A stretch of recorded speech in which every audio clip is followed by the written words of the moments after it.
ମୋ ନାଁ ହେଉଛି ସଦାଗର ସାହୁ ମୁଁ ଏକ ସମିତି ସଭ୍ୟ ହର୍ଷରା ଆଉ ଆଜି ଆମର କଲେକ୍ଟର ସାହେବ ଗୋଟେ ଗ୍ରିଭେନ୍ସ ଦିଆହେଇଛେ ଯେ ବୋଡେନରୁ ଯେନ୍ ଜୟଦୁର୍ଗା ବସ୍ ଅଛେ ଆଉ ବିଜୟଲକ୍ଷ୍ମୀ ବସ୍ ଅଛେ ତ ସେ ଦୁଇଟା ବସ୍ ଗୋଟେ ଦିନେ ଅଛେ ଆଉ ତାର ନେକ୍ସଟ ଦିନ ଅଲ୍ଟରନେଟର ଆଉ ଗୋଟେ ଗାଡ଼ି ଅଛେ ସାରଳା ବସ୍ ତାକେ ଖରିଆରର ବସ୍ ଆସୋସିଏସନ ବାଲେ ବସ୍ ସଂଘ ବାଲେ ତାକେ ଟୋଟାଲି ମନା କରୁଛନ୍ ଆଉ ତୁ ବୁଡେନ ନେଇ ଯା ବୋଲିକରି ଆଉ ଯଦି ବୁଡେନ ଯିବୁ ତତେ ମାରମୁ ପିଟମୁ ବୋଲିକରି ଧମକି ଦଉଛନ୍ କାହିଁକି ମୁଇଁ ତାକେ ମଝିରେ ଗୋଟେ ଦିନ ଡାକିଥିଲି ଯେ ତୁ ବୁଡେନ କେ ଆଉ କିଏ ମାରବା ପିଟବା ଆମେ ଦେଖମୁ ଆଉ ତୁ ଗାଡ଼ି କେ ଆନ୍ ଆମର ସୁବିଧା ହେବା ଆମର ଛୁଆମାନେ ଭୁବନେଶ୍ୱର ପାଠ ପଢି ଯାଉଛନ୍ ମେଡିକାଲ କାଜି ଯାଉଛନ୍ ସେଥିରେ କାଜି ଯେନ୍ ଦୁଇଟା ବସ୍ ଚାଲୁଛେ ଗୋଟେ ଦିନେ ତାର ଅଲ୍ଟରନେଟ୍ ନେ ସାରଳା ବସ୍ର ଅଲରେଡି ପରମିଟ୍ ଅଛେ ତ ସେ ମାଲିକ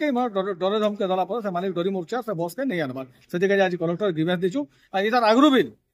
ଆମର ଇନ ବୁଡେନ IIC Khariar IIC Khariar SDPO SP sir collector sir सबके लिखी कर दीचु जे बसटा आमर चालू समस्त सुविधा हवा आ गोटे भल्वो बस गोटे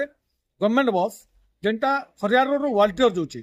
सेटा ऑनलाइन टिकेट बोर्डन काजी नहीं पारबा सेटा भी कलेक्टर सार के जणैछन प्रशासन को प्रतिश्रुति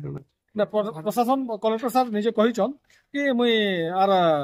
तदंत करी करी किछि दिन भीतर मुई बसटा चलो छ बोली जदी नहीं चलाबे आगामी काले आमर बोर्डन मधभाटी पाके जते भी बस आसुचे सबको रास्ता रोक करबो।